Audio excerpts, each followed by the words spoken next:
Hello and welcome to Hearts Wide Open, the men's health podcast. I am your host, Dennis, and thanks for tuning in to redefine what it means to be a man together with us.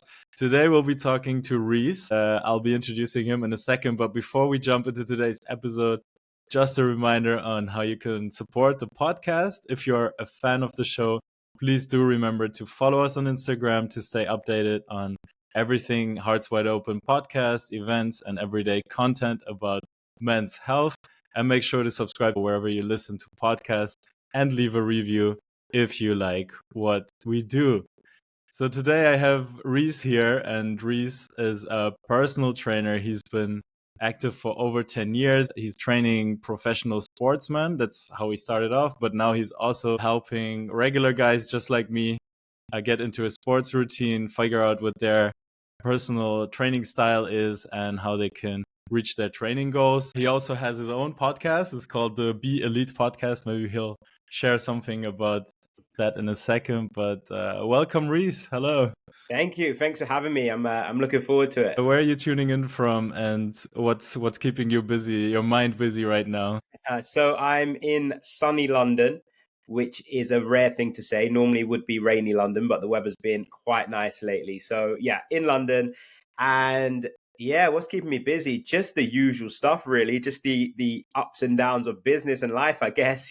Business is going good. Sort of working on growing my online business. That's fairly new. Like I've been in the industry for years and years and years, but I've only recently, over the last 18 months, switched to online, and it was almost like starting from scratch again. So it's almost like the second part of my business that I'm looking to grow. So that's keeping me busy, doing things like this, chats, workshops, podcasts, that kind of stuff as well. And then just life is busy as well. I'm trying to, especially now it's sunny, trying to do more, get out on walks. Got a dog as well who's very crazy, so he keeps me busy. And then yeah, just trying to enjoy life on the side of the business as much as I can as well.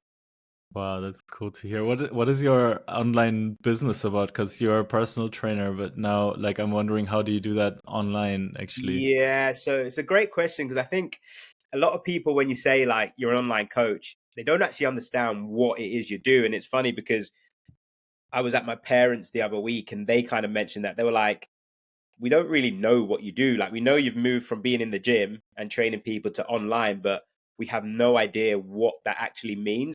So essentially is, because I think a lot of people think online personal training, online coaching is just, here's your training program, go and do it in your own time and we'll catch up once in a while. But there's a lot more to it. So there's a number of things we do within it. Obviously, you get your training plans, your nutrition help, lifestyle help, and all that kind of stuff via our training app. But there's loads around it as well. We do live sessions every week on Zoom. They'll get access to a whole training hub of video content where essentially we've mapped out the step-by-step guide to get them from A to B over a year period. So what I was really focusing on is like, how do people actually get in shape, reach peak performance? Like, what are the things they need to know? And put together a step-by-step guide. So every week they watch one video and implement. So I've managed to break it down into that per week, just breaking it down into one thing to do this week, implement it. The next week, one thing. And then before you know it, you've implemented 10, 20, 30 things and your performance is crazily different than it was. So I hope that gives you a bit better of an idea of what online coaching is. There's a lot to it, but yeah, like I said, I think a lot of people kind of don't really understand what it was, and I didn't either. When I was moving to an online business, I didn't understand the depth of it for sure. If I now sign up for your program, do people come with an individual goal? Yeah. So normally they start with, I need to lose weight or I'm out of shape or something like that. But as we get into it, they realize that actually the reason they want to do this isn't really to do with weight loss. It's to do with energy levels. It's to do with being present at home. It's to do with growing their business. It's to do with, all of the other things that happen outside of the gym as a knock-on result of what you're doing in the gym. So it's kind of a two-part process where they initially come, drop 10 pounds, whatever it might be. And then very quickly, as they get into it, they realize actually it's not that they wanted. That was just a tool to give them what they really wanted. The gym's almost like the least important part of the process, right? Because if you're training 3 times a week for an hour, that's only 3 hours of your week. there's a lot of time and a lot of things happening when you're not in the gym that play a much bigger role, whether that's nutrition, whether that's managing your stress, whether that's time management and scheduling around work, family life, taking the kids to their sports club, sleeping enough, all of these things. So we are very much all about getting the physical benefits, the physical results, but we're very aware that there's a lot going on outside the gym that actually is going to play a much bigger role to them reaching their goals, not just in training, but in life and in business, in their sport or whatever it is that they're sort of aiming for. Hmm.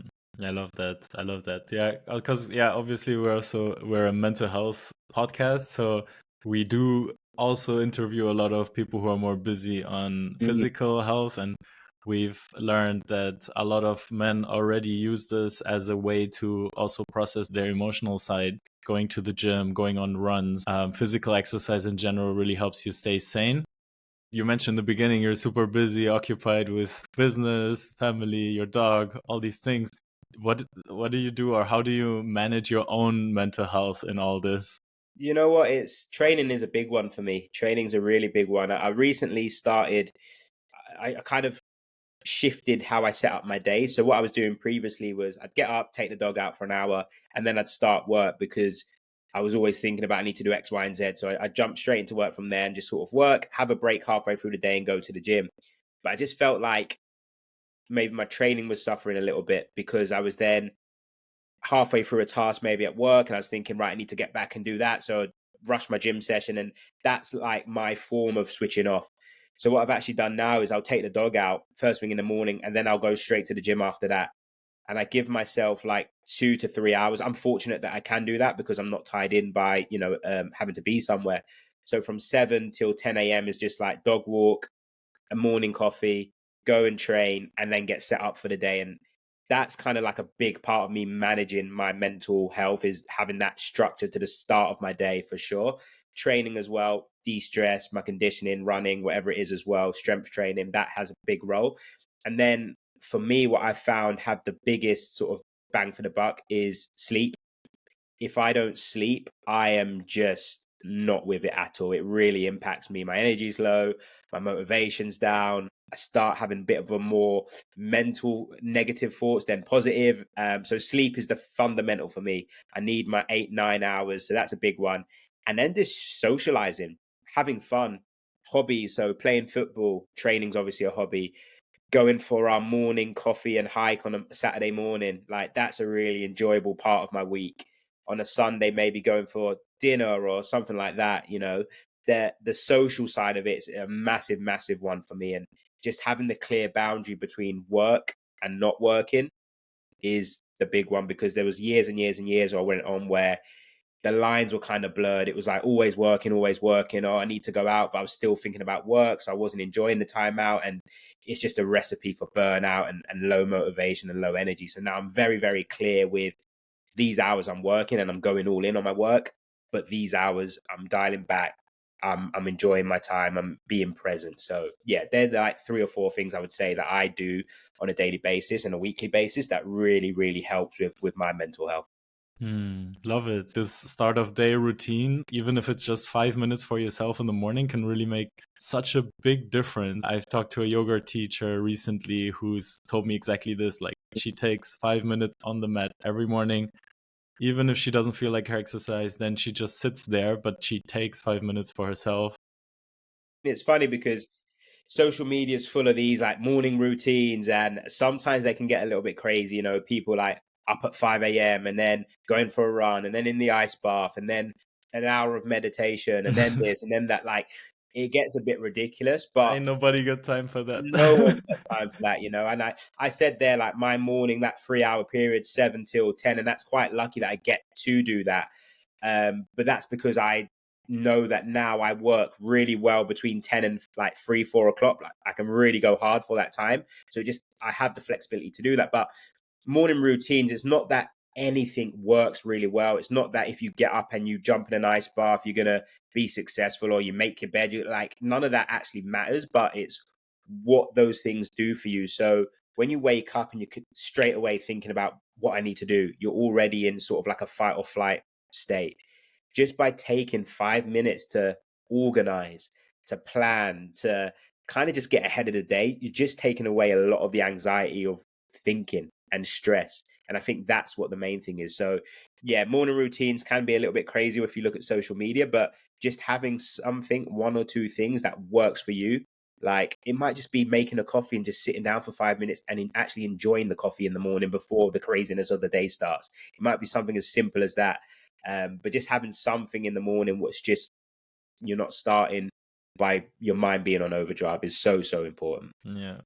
No, 100%. If you're listening right now and you're wondering what your thing could be those 5 minutes in the morning, then I just recommend you listen to some of our other episodes, because we're always trying to bring in new activities, new things that we've been trying that, yeah, you can try out for yourself, be it yoga lessons. We talked about breath work in the past, running routines. Now we're here with a personal trainer. So yeah, there's new insights here as well.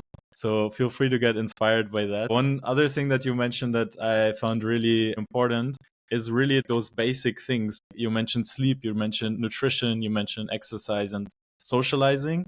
And yeah, I can really confirm that this can also lead to a better life for yourself. I've like just a couple months ago, I stood at a bus stop in Hamburg and I was with 5 really old ladies, and one of them was approaching her 90th birthday. And I was just like, I was there and just listening in on their conversation. And it was really inspiring to see that this 90-year-old woman, she was, well, first of all, she was the only one of the 5 women who was standing the entire time. She, even though there was a place to sit for her, she was standing with her little cart, like this Mm. is somehow physical exercise because she's been walking to the stop. And then they started talking about stuff, how she goes to her a weekly circle where they play cards, or how she has some kind of sports class for older women.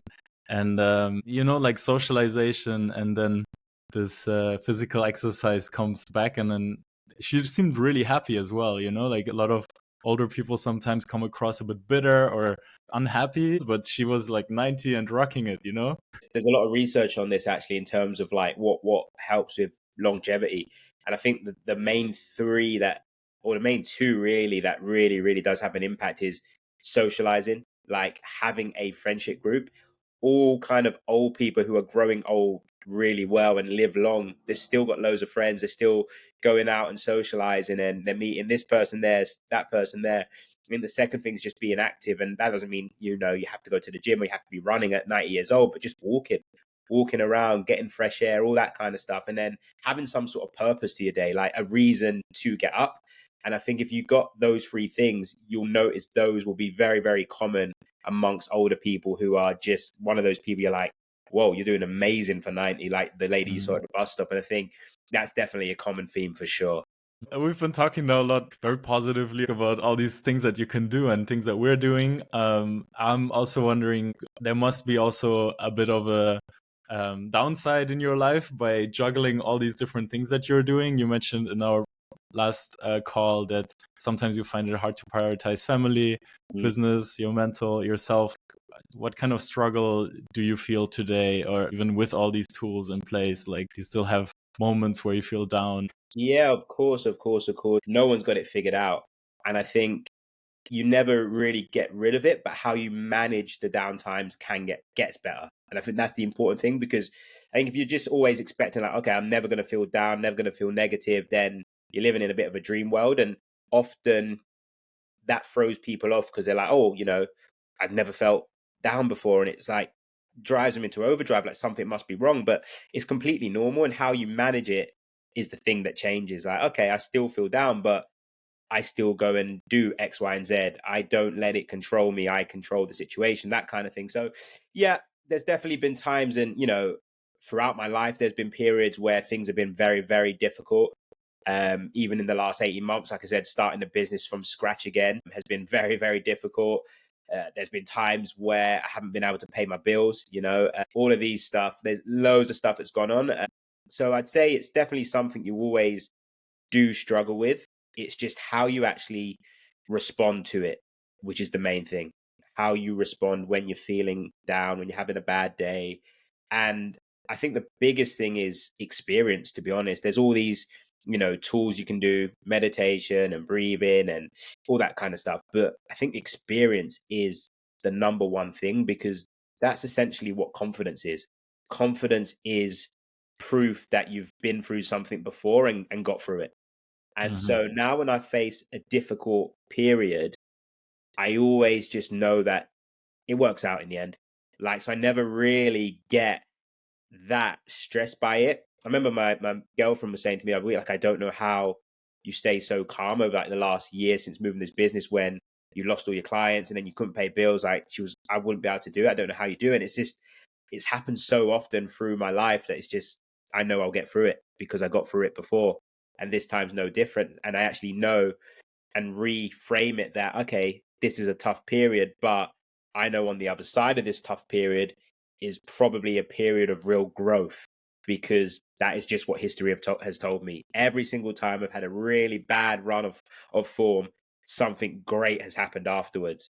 And so it's just always like, okay, could be the next day, could be the next day, could be the next day. And that's just my mindset.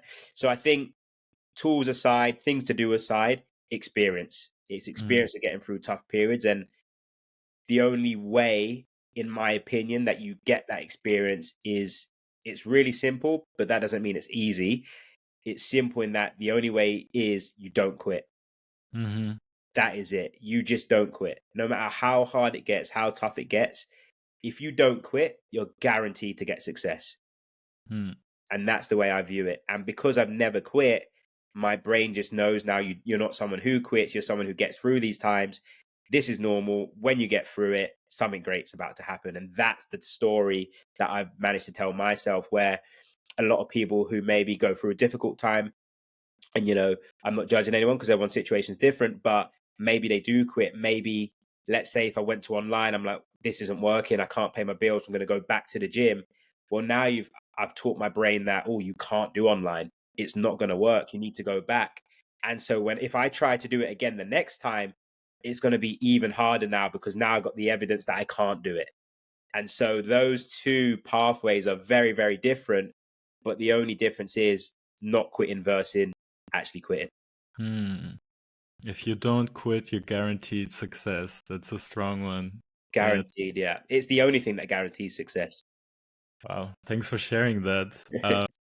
It's it's really like a muscle that you're training. Like every time you get through something, the next time will be a little bit easier.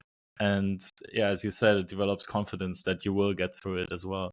100%. The brain's a funny, funny thing, isn't it? You have to remember your brain's actually working against you.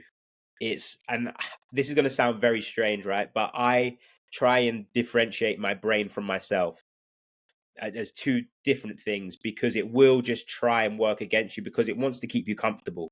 It's built for survival, right? That's the only thing it's built for, survival.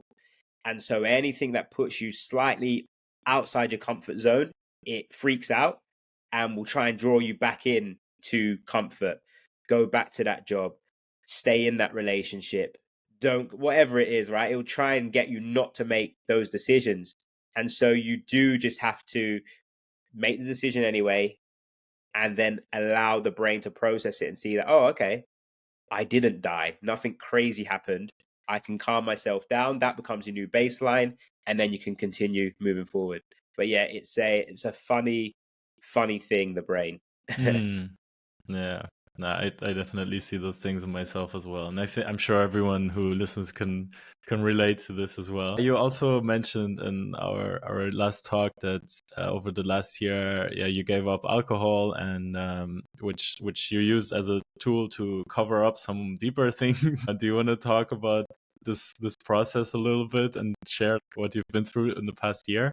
Absolutely, yeah. I mean, I've spoke briefly about this, but this is not something I've spoke about properly. I had the typical UK upbringing where everything is revolving around alcohol from the time you go to university, nights out, celebrations, feeling down, whatever. You just go out and you get absolutely drunk. And that was my relationship with alcohol all through my 20s, holidays, and all that kind of stuff. And as I started approaching my late 20s, I would say, I got more into, my body and feeling good, and I wanted to perform at my best. So I was drinking a lot less, but I was definitely still, when I was drinking, it was crazy. It was a lot. It was shots. It was a very unhealthy relationship with alcohol, but it was just normal. It's what everyone done. And as over the last kind of year, so actually last September, I gave up alcohol for 6 months because I wanted to just see what it was like. I did it and I didn't notice too much difference. And I think it was because I hadn't actually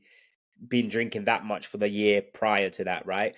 So I went back to typical drinking, a couple of drinks on the weekend. And then I realized how much it was impacting me when I went back to it. It was crazy. And not just in a physical way. I was tired for Monday, Tuesday, Wednesday, Thursday, 4 days of feeling terrible. My training, nutritional took a hit. My sleep was impacted. My brain, which is already very overactive, was on overdrive, anxious stomach, all of these things, right? But the biggest one for me, which really surprised me, was social situations. How much I depended on it in social situations. How much when you're going out and doing a day out with your girlfriend, it's like, oh, should we go for a drink? And, Mm. when you're meeting friends, oh, let's go to the pub. Everything revolved around alcohol. And it was just like, wow, like every single thing revolves around going and having drinks. And yeah, so I decided in September time. Well, actually, the reason I stopped was I had a panic attack on the way back from Nice in August. I got on the plane and just something hit me where massive surge of adrenaline, starry eyed, felt like I was gonna like pass out or something, and my chest was just so tight. And for the whole flight, I was having to like Mm. just to get through the flight. And it's the first time I've ever had an anxiety attack or anything like that happen. And it was a real eye opener to me. Like, okay, why did that happen? And it was just alcohol. It was alcohol magnifying the stress of life, alcohol magnifying anxiety. And, without it, I'd probably be boiling about here, but having alcohol on top just sent me over the top. And so I made the decision there and then not to drink. And it's been about 7 or 8 months now. I feel really good, but it has actually been, and this is probably not what people expect to hear, it's been very tough. Mm-hmm. And tough in the way that because I'm no longer relying on alcohol to paper over the cracks that I had in me, it has brought a lot of things to the surface that I've now had to go and work on. Suffering with anxiety my whole life without even realizing it, because it never got to the point where I had an anxiety attack. It was just there. Health anxiety. I've had a lot of family history. My dad's twin died of a heart attack at 35. A guy I played football with died from a heart an aneurysm. My granddad died from a heart attack. So I had health anxiety around my heart and I didn't even know. I just thought it was normal to be Mm. thinking like, oh, I got a pain in my chest or feel a bit weird. So that was one part. Anxiety as well. I've been suffering with since I've quit drinking, which has now thankfully got a lot better. Social anxiety that I've had for all my whole life that I just wasn't aware of. Not being myself in so many, I would say probably for the first 29 years of my life, I wasn't fully myself, which is crazy. So a lot of things that I took a backward step over the last year to take 2, 3 steps forward. So yeah, that's kind of my experience with it, and the reason why I sort of decided to knock it on the head. Thank you for sharing so openly about your story. This is definitely something I see also here in the Netherlands. Western society, I think, is revolves around a lot around drinking. So yeah, that's really cool that you're sharing that so openly. So thank you for that. And I'm happy to hear that. Yeah, I mean, it's been tough, but you're also already seeing the positive effects of quitting alcohol and dealing with the topics that come up. And Mm, as you said, you don't quit, so exactly. that's building that muscle. And it's been, it has, like I say, it has been tough. I don't think it's ever straightforward. And yeah, I don't know whether I sit here today if I'll drink again. I'm not sure. I'm not ruling it out. I'm not someone who's going to start preaching and telling everyone to quit drinking as well. But you should definitely at least be aware that we probably use alcohol to cover up a lot of the stuff we should be working on. And on the other side of that is probably a much more fulfilled, happier life for sure. So, you don't have to give up drinking. I might go back to drinking in some way, shape or form, but you should definitely be aware of the impact it's having. And for some people might also be another thing, like I know some people are using weed or excessive workout, or being very obsessed about the workouts. My biggest kind of escapism, we'll call it, was my business. That was the thing I was using to escape from everything else in life, which is crazy. And often actually that is worse, because if you work hard on your business, you're passionate and you got drive and all the positive things. No one sees it as a negative. But actually, for years and years, I was burying my head in my business and ignoring everything on the outside. And, I wasn't close to my family. I wasn't working on myself. Friendships with probably the wrong people. Uh, yeah, it was, crazy, crazy, crazy. And I don't think that's spoke about enough, especially in driven guys or driven women as well, because they are going to be in work a lot, but actually that can be a form of escapism. I was wondering as well, because we talked about how important it is to socialize. Like when all your social life depends on alcohol, let's say in this case, how did you actually pull yourself out of that, and how did you maintain having a social life afterwards? You know what? It's funny, right? Because you often hear when you make changes in your life, you're going to have to cut people out, right? And that's kind of like a common cliche thing that you hear. I actually found the opposite. I found that people will cut you off when you Mm. start to make changes. I had friends that I would consider very close friends. And since I've stopped drinking, I haven't really heard from them. And so it was very eye-opening for me. My uni friends, for example, are like my best mates. They're like five of us. They all love a drink. So when we meet up, we will still go to the pub, and I'm happy to sit there and, not drink. And I get on with them enough to not have to drink, which is good. I think that's a real telltale sign. But there were so many friendships where it was just, let's go out, get drunk. And that was what it was. And when you step away from that, you realize that, bloody hell, like spent so much time with those people, but didn't really have anything in common. Never really spoke about anything other than surface level football and girls and that kind of stuff. I have found that, people will disconnect from you before you even have to think about who do I have to cut off. It will just naturally happen. But when it comes to how do you replace it, like I said, there is times when I do go down the pub, and I'll sit in the pub all day, and it's fine because the people I get on with, I can get on with them and have fun without needing to drink. There's other things we will do now, like with my girlfriend, we'll just go and there's so much things that you don't do normally because it's an easy option to go for a drink. Whereas now we're just finding loads of random fun things to go and do, whether it's museums, whether it's food, whether, there's so much, whether it's just going on a hike with a dog. And then, we're doing one on Friday where we're going to go, there's a 5-hour hike, going to do that. And then have some fish and chips at the end. And so there's definitely ways around it. But when you look back and you think like, blimey, like every social event with every single person was going down the pub. It's Mm. crazy. And actually, now I'm not doing that. I do find so much better experiences and much more enjoyable things away from that pub environment.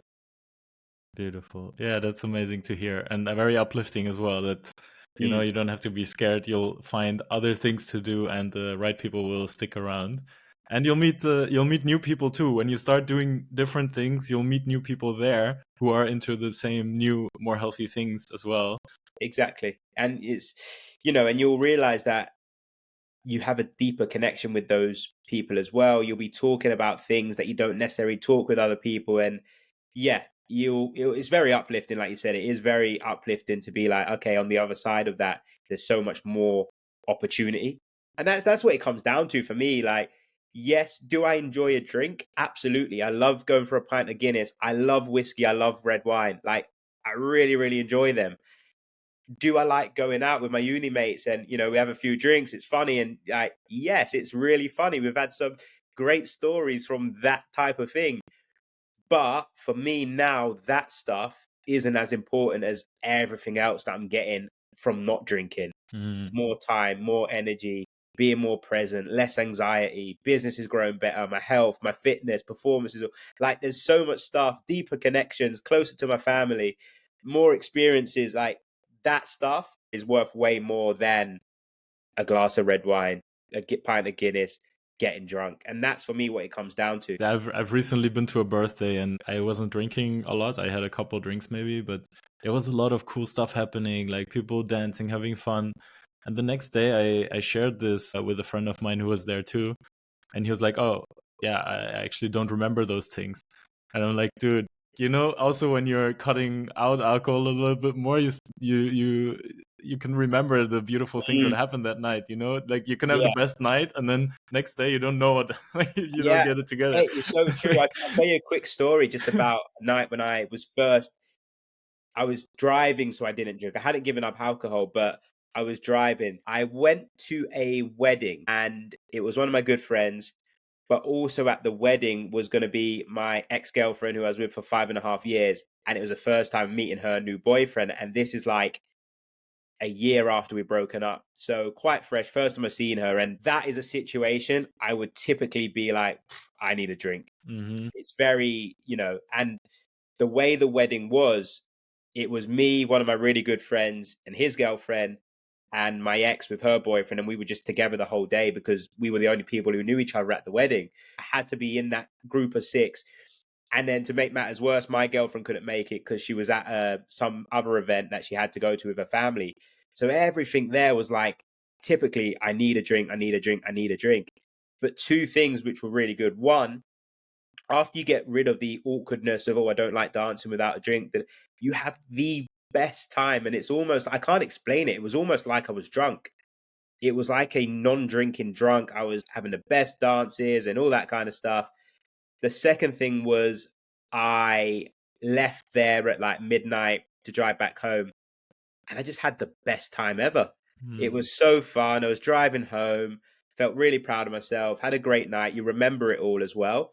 And the third thing was there was a little bit of an incident at the wedding where the new boyfriend started making a few comments because he had a few drinks and started being a little bit like passive aggressive. And if I had been drinking, maybe my tolerance would have been a lot lower. And then you don't know what happens after that point. But because I hadn't been, I said to my mate, I was like, do you know what? I've had a great time. It's midnight. I'm going to call it a night here because it's just the best decision to make. And those three things of not drinking were just like amazing for me in that moment. And what you just spoke about there, like in terms of your experience, I thought I'd just tell you that story because it kind of summarizes for me the reasons why not drinking Mm. for me right now in this present moment just works a lot better. Yeah, another like I just want to keep going with you. Like another thing I just caught is that yeah, like the ability to leave when you're having the best time, leaving at the high point. You always think like, oh yeah, I'll stay for one more drink, I'll stay a little bit longer. But nothing great happens after that moment, it doesn't reach the same level. So when you've had the best time, it's also time to say goodbye and just leave and be okay. Yeah, I actually sat down the other day. I was talking to my girlfriend about this. I was like, do you know what? I worked out that the peak of my night out when I'm drinking is the first two drinks. It's the first one when you get to the pub or you're excited. It tastes really good. And then I said halfway down the second one, I don't really enjoy the pint anymore. From that point onwards, I'm just forcing it down.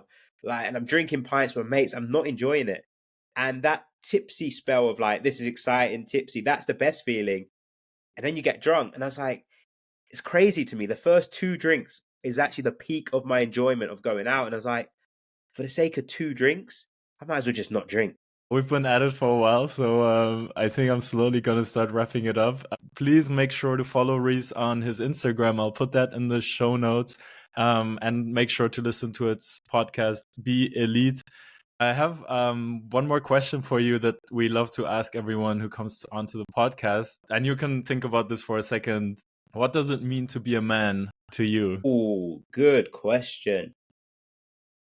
Good question. What does it mean to be a man? And this is really interesting, actually, my thought process, because the things that initially jump out to me are quite stereotypical: be a leader, be a provider, be strong. But I don't necessarily think that's the whole definition of being a man. What do I think being a man is? I'm going to say for me, being a man is being a leader. I think that word that jumped out to me at the start, it's being a leader, and not a leader in look at me, look how strong I am, look how much I can tolerate, look at how hard I am, and all that kind of stuff. But being a leader in your actions, what you do and how you do it, being a leader in being vulnerable and showing the other side to you that nobody wants people to see, and being a leader in terms of your family and friends, showing them that anything is possible, that if you work hard, you can achieve whatever you want, to always take the risk because life is short and you never know what can happen. And it's too short to be settling for things are okay or things are going well. You want to be aiming for things are fucking amazing, right? And just being a leader in those three areas, I think, is for me what I would say is being a man. Thank you for sharing that. That's beautiful. Guys, be a leader of your own life. We'll end on that. So that's been it for this episode. Thanks for tuning in. Today we talked to Reiss, and yeah, we'll be back next time. You can expect new episodes every second and fourth Tuesday of the month. Quick reminder again on how you can support the podcast. Follow us on our Instagram to stay updated on everything Hearts Wide Open podcast, events, and everyday content about men's health. And make sure to subscribe to our show wherever you listen to podcasts and leave a review if you like what we do. That really helps us spread the word and make some noise for men's health. Reiss, is there anything you would like to leave with our listeners? Thanks for listening. Thank you for having me on. And I think just finishing on the note of like, yeah, tough times always going to be there. But like I said, the number one guarantee to success is just not quitting. Thank you so much for everything you gave today and for opening up. Reiss, together we discover healthier ideas on what it means to be a man. So to everyone, take care, and until next time, virtual hug.